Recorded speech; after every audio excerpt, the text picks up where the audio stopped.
مگه تو زندگیم به جز تو دیگه کی هست؟ پس یه کاری میکنم.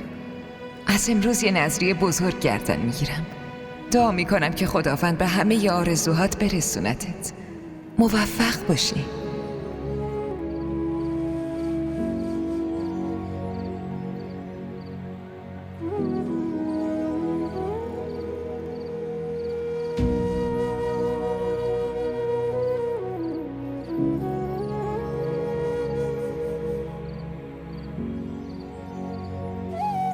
همه اینا تقصیر توه پسر.